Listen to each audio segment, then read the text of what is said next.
Hello and welcome. मैं हूं प्रियंका संभव और आपके लिए एक बहुत ज़रूरी खबर लेकर आई हूं। इस साल जब आप फाइनेंशियल ईयर 2024-25 का इनकम टैक्स रिटर्न फाइल करेंगे तो तैयार हो जाइए नए रिटर्न फॉर्म्स के लिए। आपका रिटर्न फॉर्म बदल गया हो शायद। इनकम टैक्स रिटर्न फॉर्म्स में अब आपसे ज़्यादा जानकारी मांगी जा रही है और रिटर्न फॉर्म की एलिजिबिलिटी भी एक बार चेक कर लीजिएगा। और सबसे पहले तो ये भी चेक करना है कि आपको न्यू टैक्स रिजीम में शिफ्ट होना है या फिर ओल्ड टैक्स रिजीम में। तो न्यू टैक्स रिजीम तो बाय डिफॉल्ट है। अगर आप ओल्ड टैक्स रिजीम में भरना चाहते हैं अपना रिटर्न तो फिर आपको उसे सिलेक्ट करना होगा। और साथ ही में जानेंगे हम कि ITR 1 और ITR 4 कितने अब बदल गए हैं, कौन से लोग अब इसे यूज कर पाएंगे।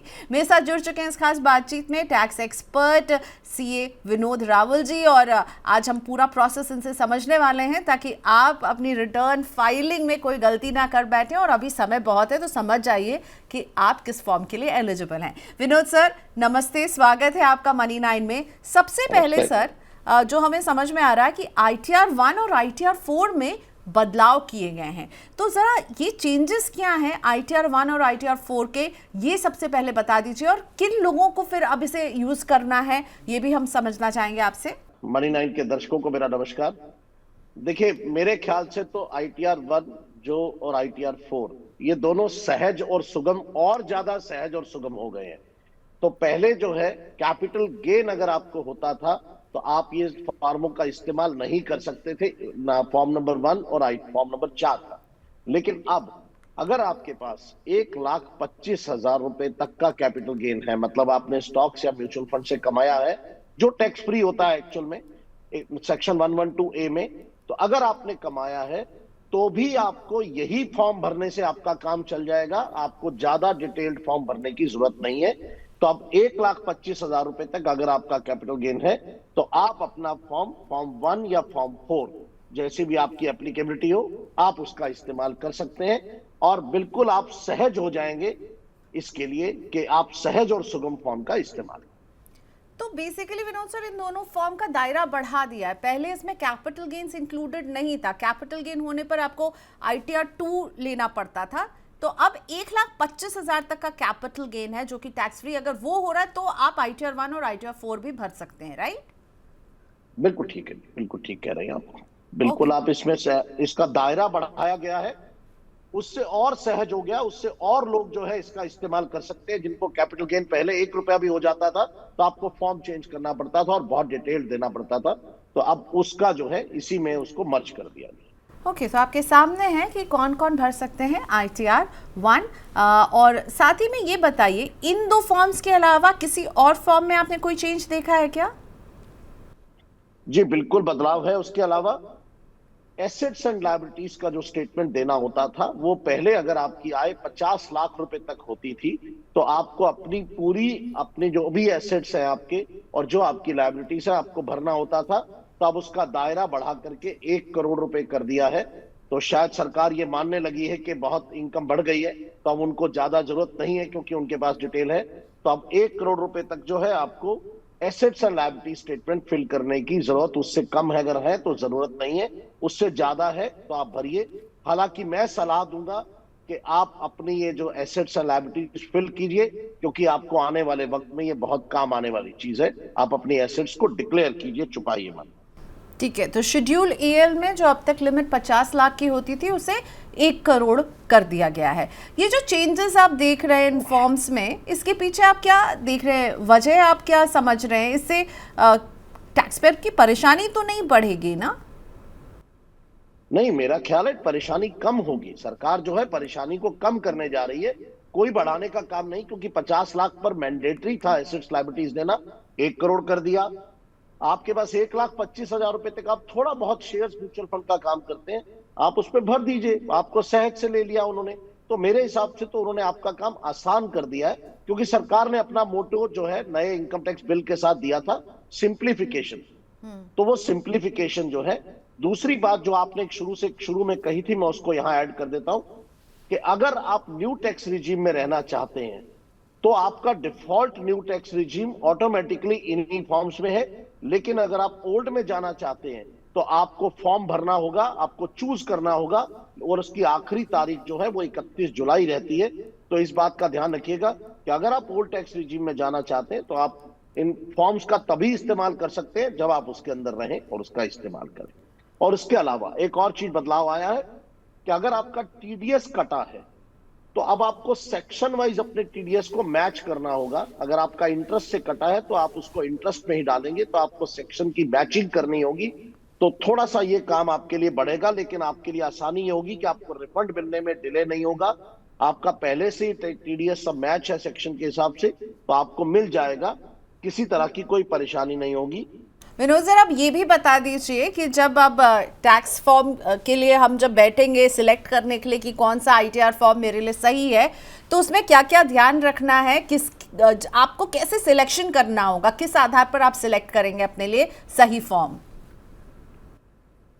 आपके लिए अगर आप आईटीआर 1 में जाना चाह रहे हैं तो आपके पास अगर एक आपकी सैलरी इनकम है और आपके पास एक घर है और आपके पास अदर सोर्सेज से इनकम है और अगर आपकी आय सिर्फ 50 लाख रुपए तक है और आपके पास एग्रीकल्चर इनकम के लिए भी एक छोटा सा अमाउंट है 5,000 रुपए, अगर आप वहां तक है और उसके साथ एक ऐड कर दिया गया एलटीसीजी अगर 1,25,000 रुपए तक है तो आप उसका आईटीआर 1 का इस्तेमाल कर सकते हैं। इसी तरह से आईटीआर 4 जो है वो आप उस केस में यूज करते हैं जब आप कोई प्रिजम्पटिव इनकम ले रहे हैं 44AD में, 44AD में या 44AE में। अगर आप ट्रांसपोर्टर हैं, प्रोफेशन में हैं, तो आप इसका इस्तेमाल कर सकते हैं आईटीआर 1 और 4 का। आईटीआर 3 जो है वो आप तब इस्तेमाल कर सकते हैं जब आप बिजनेस या प्रोफेशन से आपकी कोई इनकम आती है, तो आप इन फॉर्मों का इस्तेमाल कर सकते हैं। बाकी फॉर्मों में किसी तरह का कोई बदलाव नहीं किया गया है, तो इसलिए उसके बारे में अभी हम डिटेल से बाद में चर्चा करेंगे, तो बिल्कुल प्रियंका जी उसको लेकर के आएंगे। विनोद सर ने तो बता दिया कि भाई नई टैक्स रिजीम जो है वो आपकी डिफॉल्ट है और अगर आपको ओल्ड टैक्स रिजीम चुननी है, आप डिडक्शंस वगैरह का फायदा ले रहे हैं, तो फिर आपको उसे सिलेक्ट करना होगा या फॉर्म भरना होगा। लेकिन ये मुझे बताइए, सरकार ने अभी जो न्यू टैक्स रिजीम में स्लैब बदले, टैक्स रेट को कम किया, जिस पर मैंने और आपने काफ़ी बातचीत भी की थी, वो जो है जिसमें 4 लाख हो गई है बेसिक एग्जेम्पशन लिमिट और 12 लाख तक अगर आपकी आय है तो कुछ भी आपको नहीं देना होगा टैक्स, वो वाले नियम तो अभी नहीं लागू होंगे ना? इस कंफ्यूजन को दूर कर दीजिए। उसके लिए तो जब मैं रिटर्न 2026 में भरूंगी तब उसका फायदा लूंगी। विनोद सर, बिल्कुल प्रियंका जी, वो बजट फरवरी 2025 में आया था और वो एप्लीकेबल होता है कि जो पैसा अब 1 अप्रैल 2025 से 31 मार्च 2026 के बीच में कमाया जाएगा, उस पर अगर आप 12 लाख रुपए तक कमाते हैं तो टैक्स नहीं लगेगा। लेकिन अगर आप पिछले, अभी हम जो हिसाब दे रहे हैं, आज हम जिसकी बात कर रहे हैं, हम मार्च 2025 तक जो पैसा कमा चुके उसकी जो रिटर्न दाखिल करनी है 31 जुलाई को या 31 अक्टूबर को, या ऑडिट कराना है 30 सितंबर तक, आज हम उसकी बात कर रहे हैं। तो उसके टैक्स स्लैब जो हमने पिछली बार डिस्कस किए थे, अगर आपको याद हो, तो वो बजट के जो स्लैब्स है वो अप्लाई होंगे, जो आपने स्क्रीन पर दिखा भी दिए हैं। 3 लाख रुपए तक कोई टैक्स नहीं लगेगा, ये हम न्यू टैक्स रिजीम की बात कर रहे हैं। 3 से 7 लाख रुपए तक 5%, 7 से 10 लाख तक 10%, 10 से 12 लाख तक 15%, 12 से 15 लाख तक 20% और 15 लाख से ज्यादा है तो 30%। और अगर आप ओल्ड टैक्स रिजीम में है तो आपकी बेसिक एग्जम्पशन लिमिट 2,50,000 रुपए रहती है, उसमें किसी तरह का कोई बदलाव नहीं है। तो ध्यान रखिएगा, जो नए 12 लाख रुपए वाली जो बात है और जो 4 लाख रुपए तक एग्जम्पशन की बात है, वो इस रिटर्न में एप्लीकेबल नहीं है, वो अगली रिटर्न में एप्लीकेबल होगी। प्रियंका जी, आपने बिल्कुल ठीक कहा, वो 2026 में लागू होगी। ठीक है। सो इस बार तो आपको जो स्लैब रेट आपको हम सामने दिखा रहे हैं वही नजर आएगा। इसमें भी यही दिख रहा है कि नई टैक्स रिजीम में थोड़ी सी रियायत ज़्यादा है। अब सबसे बड़ा सवाल ये रहता है कि कैसे मैं चुनूं। विनोद सर, क्या टिप्स हैं टैक्स पेयर्स के लिए जब वो रिटर्न फाइल करेंगे? क्योंकि ये ऑप्शन तो है कि अगर मान लीजिए मैंने साल की शुरुआत में कहा था कि मैं ओल्ड में भरूंगी और मैंने डिफ़ॉल्ट सेटिंग से न्यू को हटा के ओल्ड सेलेक्ट कर दिया, और अब मुझे लग रहा है साल के एंड में कि मैं शायद न्यू टैक्स स्लैब में ही जाऊं तो ज़्यादा अच्छा रहेगा, तो मैं ये स्विच कर सकती हूँ ना? तो मैं कैसे डिसाइड करूँ कि मुझे ओल्ड में अपना टैक्स भरना चाहिए? कुछ इनकम की कोई लिमिट है जिस पर आपने कुछ कैलकुलेशन किया हो कि आपके लिए ओल्ड बेहतर है या आपके लिए न्यू बेहतर है? ये मैं कैसे इस डिसीजन पर पहुंचूं? देखिए, सबसे तो जरूरी ये है कि अगर आपको डिडक्शंस लेनी है, अगर आप ओल्ड टैक्स रिजीम में रहना है, तो आप क्या 2 लाख रुपए का हाउसिंग लोन का रिबेट ले रहे हैं, एचआरए का रिबेट ले रहे हैं, क्या आप एटीसी का पूरा रिबेट 1,50,000 रुपए का ले रहे हैं, क्या आप मेडिक्लेम का पूरा रिबेट ले रहे हैं अपना और अपने पेरेंट्स का? सिमिलरली ATCC-D, ACCC-D2 और जितने भी सेक्शन 80 के रिबेट्स हैं जिसको हम ओल्ड टैक्स रिजीम के अंदर जो अवेलेबल है, अगर वो आप लेना चाहते हैं, पहली बात तो तभी आप ओल्ड की बात कीजिए अगर आपने वो सेविंग्स की हुई है तो, या उसका उस तरह के आपने लोन्स पे ऑफ किए हैं। अगर वैसा कुछ नहीं है तो आपको सिर्फ और सिर्फ न्यू टैक्स रिजीम में जाना है। 90% से ज्यादा लोगों के लिए आज भी न्यू टैक्स रिजीम जो है वो ल्यूक्रेटिव हो गया है। मैं फिर से कहूंगा, ये सरकार का लाडला बच्चा था और सरकार ने इसको प्रमोट करके आगे कर दिया है। तो अब ओल्ड टैक्स रिजीम बहुत कम रह गया है। लेकिन अगर आप ये सब कुछ कर रहे हैं तो कुछ 15 लाख या कुछ 16 लाख की कोई अमाउंट थी, मुझे याद नहीं आ रहा, आपने और हमने कैलकुलेट किया था, आप कोई स्लाइड से देख लेंगे। वो अमाउंट तक अगर आपने फुल रिबेट लिए हुए हैं तो थोड़ा सा डिफरेंस ओल्ड टैक्स रिजीम में आता था। बट मैं फिर भी कहूंगा कि आप किसी तरह की परेशानी से बचने के लिए न्यू टैक्स रिजीम जो है ये बहुत अच्छा है। इसमें कोई डॉक्यूमेंट रखने की जरूरत नहीं है। सरकार किसी तरह का स्क्रूटनी नहीं करती है। कोई आप रिबेट अगर नहीं ले रहे हैं तो बिल्कुल भी सोचिएगा नहीं, न्यू टैक्स रिजीम में चले जाइए, क्योंकि अगले साल वैसे भी न्यू टैक्स रिजीम जो है वो बहुत लुक्रेटिव है पहले से भी ज्यादा। और उसके साथ साथ केवल सरकार का ही नहीं विनोद सर, अब तो आपका भी लाडला बच्चा हो गया न्यू टैक्स रिजीम। पिछले 1-2 साल से हम शो कर रहे हैं तो आप कहते थे नहीं भाई, कुछ लोगों के लिए वाकई में ओल्ड टैक्स रिजीम फायदेमंद है, तो सरकार के साथ साथ आपका भी फेवरेट हो गया न्यू टैक्स रिजीम। बहुत सिंप्लीफाइड है एक्चुअली, सरकार बहुत सिंपल कर रही है और मुझे लगता है हमको सरकार का साथ देना चाहिए। सरकार अगर कुछ चीज आसान करती है तो उसका फायदा उठाना चाहिए। और कंपैरिजन टेबल बिल्कुल पोर्टल पर भी दिया हुआ है, आप खुद भी कंपेयर कर सकते हैं। सरकार ने पूरा मौका दिया हुआ, आखिर तक रिटर्न भरते तक भी आप रिजीम सैलरीड क्लास चेंज कर सकता है, तो उसको पूरा मौका दिया। आप कंपेयर कीजिए, अगर आपको लगता है मुझे कुछ पैसे बच सकते हैं तो बिल्कुल आप ओल्ड में जाइए, नहीं तो न्यू तो है ही। वैसे मैं भी आप ही के कैंप में हूँ। मुझे भी पहले ना लगता था कि नहीं ओल्ड टैक्स रिजीम में मुझे ज्यादा बचत हो रही, पर जब मैंने पिछले साल एक्सरसाइज किया इस कंपैरिजन को तो मैंने भी पाया कि न्यू टैक्स रिजीम मेरे लिए ज्यादा बेनिफिशियल है। कोई पेपर का झंझट नहीं, कुछ सबमिट नहीं करना है, सीधा सीधा आप भरो जितना कमा रहे हो उस पर टैक्स। एनीवे, अब बहुत इंपॉर्टेंट ये भी प्रियंका जी ये भी बता दीजिए, आपको टैक्स बचे भी थे, बहुत पैसा बचा भी था। आप सीए, आप सब जानते हैं।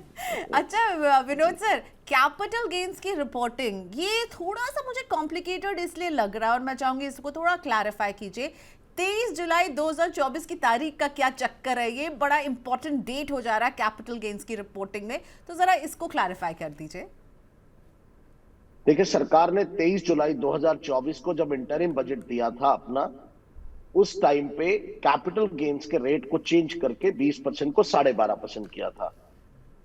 उसके बाद और इंडेक्सेशन को विड्रॉ कर लिया था उन्होंने कि किसी तरह का इंडेक्सेशन अलाउ नहीं करेंगे।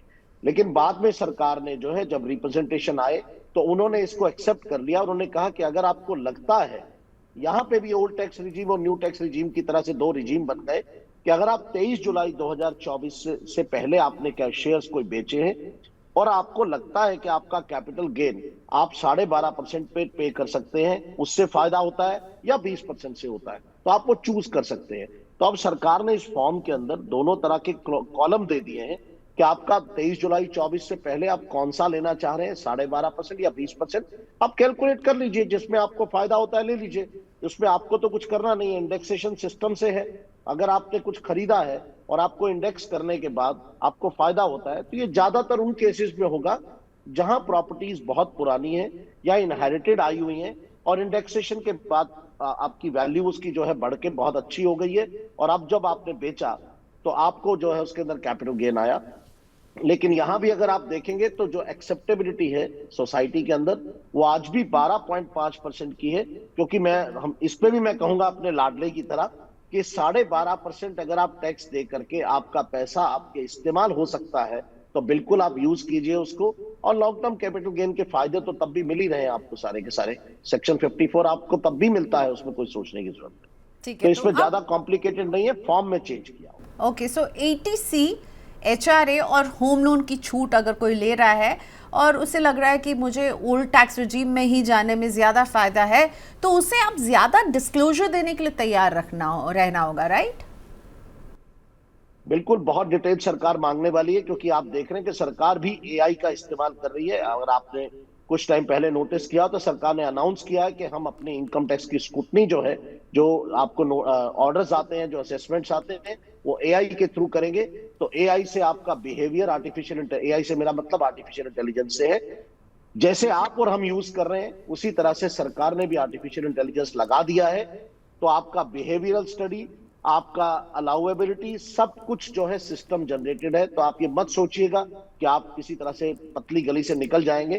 तो इसलिए आसान यही है कि जितना कम से कम हो सके अपनी लाइफ को कम से कम कॉम्प्लिकेट रखिए और इन चीजों से बच जाइए। हाँ, इस्तेमाल कीजिए, बेनिफिट्स लीजिए, सरकार अगर कोई फायदा देती है तो बिल्कुल लीजिए, लेकिन जेन्युइनली लीजिए। जिस तरह से पीछे पॉलिटिकल पार्टीज के केस में हुआ था, उस तरह से गिमिक से बचिए, वरना बहुत नोटिसेस आते हैं और बचने के रास्ते बहुत कम है।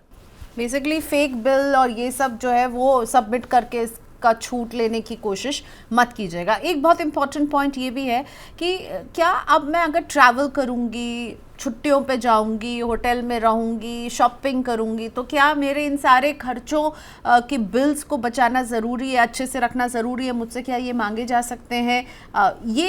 क्योंकि कहा जा रहा है कि सरकार अब ज़्यादा, आपने भी खुद बताया कि अब एआई के ज़रिए आपके सारे खर्चों पर नज़र है, तो क्या इसको भी डिस्क्लोज मुझे करना होगा? क्या मेरी बिजली का बिल हो गया, छुट्टियों पे जाने पर एयर टिकट, होटल स्टे, इन सब के बिल? नहीं, देखिए, सरकार ऐसा कुछ नहीं करने जा रही है। सरकार ने अपना एनुअल इंफॉर्मेशन सिस्टम बनाया हुआ है। जहां जहां आप स्पेंडिंग करते हैं, आपका पैन नंबर वहां जाता है। उस पैन नंबर से डाटा जो है सरकार के पास पहुंचता है कि आपने कितना होटल्स पर खर्च किया, कितना आपने एयर ट्रेवल्स पे खर्च किया। कुछ लोगों का कहना यह था कि मेरी कंपनीज पे करती हैं, तो मेरे नाम से अगर होता भी है तो वहां से होगा। तो सरकार आपसे पूछ सकती है कि आपने पिछले साल में, अगर उनको लगता है, मैंने कहा आपसे कि कुछ बिहेवियरल डिफरेंस लगता है कुछ ऐसा, तो सरकार पूछ सकती है। तो पूछ सकती है तो आपके पास प्रूव करने के लिए एक ही तरीका है कि आप पेपर्स को रखिए अपने पास। आपको प्रूव करना होगा कि ये जो होटल का बिल है, मैं भले ही होटल में मैं रहा हूं, पर मेरा बिल मेरी कंपनी ने पे किया है, मैं कंपनी के काम से गया था। तो नेचुरली आप उसके डॉक्यूमेंट्स आपके पास सपोर्टिंग रखने होंगे। अगर आप अपनी आय से ज्यादा कहीं खर्च कर रहे हैं तो सरकार बिल्कुल बख्शने के मूड में नहीं है। कि अब आपका दोनों तरफ से आपका बिहेवियर चेक हो रहा है कि आपके पास अगर आप खर्चा कर रहे हैं तो पैसा आ कहां से रहा है। क्योंकि सरकार अब जीएसटी के थ्रू भी उनको सारा डाटा उनके पास अवेलेबल है। उसके बाद इनकम टैक्स में भी उनके पास आपकी आय का ब्यौरा है। आपकी जितनी आय है आप उतना ही तो खर्च कर सकते हैं, उसके एक रेशो तक। अगर आप अपना कैश फ्लो बनाएंगे तो आपको अंदाजा लगेगा कि आप बहुत कुछ ऐसी चीजें होती हैं जो सरकार जिस पर अब नजर रख रही है। तो आपको ये सब डाटा कहीं ना कहीं मैनेज करना चाहिए, संभालना चाहिए, ताकि कभी पूछा जाए तो आप जवाब देने की हालत में हो। हालांकि सरकार ने ऐसा कुछ पब्लिकली नहीं कहा है कि हम ऐसे कोई आपके बिलों को देखने आ रहे हैं, कुछ कर रहे हैं। कुछ बहुत एक्स्ट्रा ऑर्डिनरी केसेस में इस तरह से किया जाएगा। बेसिकली खर्च और कमाई के बीच कोई मिसमैच नहीं होना चाहिए। जितना आप कमा रहे हैं और जितना आप खर्च कर रहे हैं, इसमें अगर मिसमैच नजर आएगा तो फिर आपसे सवाल पूछे जा सकते हैं। आपने थोड़ा सा टच किया था, पर मुझे ये बताइए कि इनकम टैक्स रिटर्न पर अब हमें क्या टीडीएस की अपनी डिटेल्स भी बतानी होगी? और ये मुझे फिर एज ए टैक्स पेयर मैं इसे कहाँ बैंक से लूँगी, क्या करना होगा? इसके लिए कोई अलग से सेक्शन है क्या विनोद सर? देखिए, मैं और आप दोनों इस बात को बड़ा स्ट्रेट फॉरवर्ड कहते हैं कि जब भी आप अपनी आयकर की रिटर्न भरें, अपना 26AS और एनुअल इंफॉर्मेशन सिस्टम से जरूर अपनी आय को मिलाइए। कहीं कोई वहां ऐसी इंफॉर्मेशन तो नहीं है जो सिग्निफिकेंट फाइनेंशियल ट्रांजैक्शन की रिपोर्ट वहां पड़ी हो, जो आपके ध्यान से निकल रही हो, तो आपका काम आसान कर देती है और आप उसको देख करके अपनी रिटर्न को भर सकते हैं। तो AIS के अंदर और 26AS के अंदर अब जो है आपका जो TDS आता है वो सेक्शन वाइज आता है। जैसे आपका बैंक ने इंटरेस्ट पर TDS काटा तो सेक्शन 194A आएगा, आपका रेंट पर TDS कटा तो 194IA आएगा। इसी तरह से 194C कॉन्ट्रैक्टर्स के लिए है, प्रोफेशनल्स के लिए 194J है। अब सरकार ने यह कहा है कि जब आप रिटर्न भरेंगे तो अगर आपका TDS 194J में कटा हुआ है तो आपको प्रोफेशनल इनकम दिखानी मैंडेटरी है, क्योंकि आपने प्रोफेशनल का आपका TDS कटा है। आइदर आप उसको मैच कीजिए, क्योंकि इससे फायदा ये होगा कि आपके रिफंड जल्दी आ जाएंगे। नहीं तो सरकार को आपको नोटिस देना पड़ता था इसके लिए कि आपका TDS कटा है प्रोफेशनल में, आपने इनकम नहीं दिखाई है अपनी, फिर आप बाद में कहते थे कि नहीं साहब वो तो मैंने अपनी बिजनेस इनकम में दिखाई है, देखिए यहाँ दिखाइए मेरा डिडक्टर ने टीडीएस जो है गलत सेक्शन में काटा है। तो सरकार ने कहा है कि अब आप मैच करिए रिटर्न भरते वक्त। ये एक कंप्लायंस प्रोसीजर है, हम लोग पहले से भी करते हैं, सब लोग, ऐसा नहीं है, बिजनेसमैन सब करते हैं, पर सैलरीड क्लास के लिए थोड़ा सा ये हो गया जरूरी कि वो इनको मिला ले, सो दैट उसका रिफंड जो डिले हो जाता था वो जल्दी आ जाए और किसी तरह की उसको दिक्कत ना आए। और ये सारी डिटेल्स हमें अपने 26 ईयर्स और एनुअल इंफॉर्मेशन स्टेटमेंट में मिल जाएगी, हमें कहीं एक्स्ट्रा कहीं से जाकर के पता नहीं करना है, राइट? उसके साथ साथ बैंक आपको ईमेल पर आपके टीडीएस सर्टिफिकेट सब भेज देता है। जैसे आप देखते हैं आपके अब तो ज्यादातर डाटा, क्योंकि केवाईसी के अंदर ईमेल और फोन नंबर सब जो है बैंक्स के पास और सभी फाइनेंशियल इंस्टीट्यूशंस के पास है, वहां से भी आपके पास आ जाता है।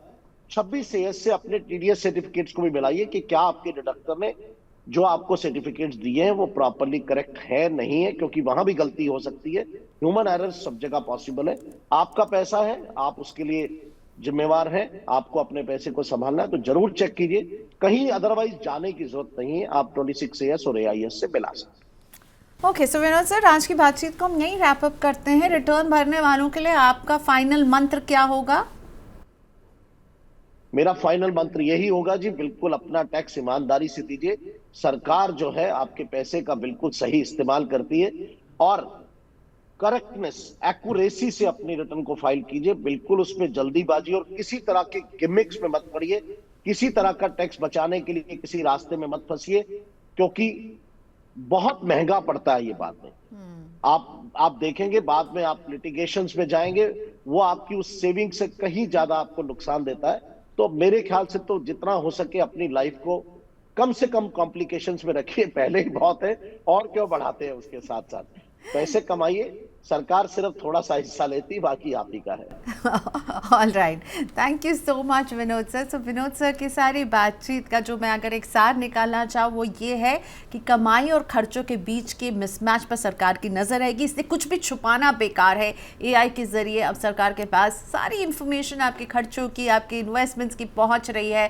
आपका पैन और आधार लिंक्ड है आपके ज़्यादातर फाइनेंशियल ट्रांजैक्शन से, और इसीलिए ये जो है सब कुछ जो है अब सरकार के पास ये सारी इन्फॉर्मेशन आती है। तो इसलिए कोई चालाकी नहीं, समय से भरिए। जैसा कि विनोद सर ने अभी कहा कि आराम से भरिए, और आराम से भरने का एक ही मंत्र है कि जल्दी भर लीजिए, आखिरी डेट तक इंतज़ार मत कीजिएगा। वैसे 31 जुलाई अमूमन आखिरी डेट यही होती है और हमें भी लग रहा है इस साल भी वही होगी, लेकिन जल्दी भर दीजिए, जितना जल्दी ये काम ख़त्म हो आराम से फिर बैठिएगा। शुक्रिया। अपने सवाल हमें ज़रूर भेजिएगा, इनकम टैक्स रिटर्न से जुड़े क्वेश्चंस को हम फिर से लाएंगे अपने गेस्ट को, और आपके सवालों का भी जवाब देने की कोशिश करेंगे। तो आपके सवालों का भी इंतज़ार रहेगा, एंड आई होप हमने आपको एक क्लैरिटी दे दी होगी कि किस तरह से ITR रिटर्न फॉर्म आपका बदल गया है। हमारे साथ जुड़ने के लिए बहुत शुक्रिया। देखते रहिए Money9।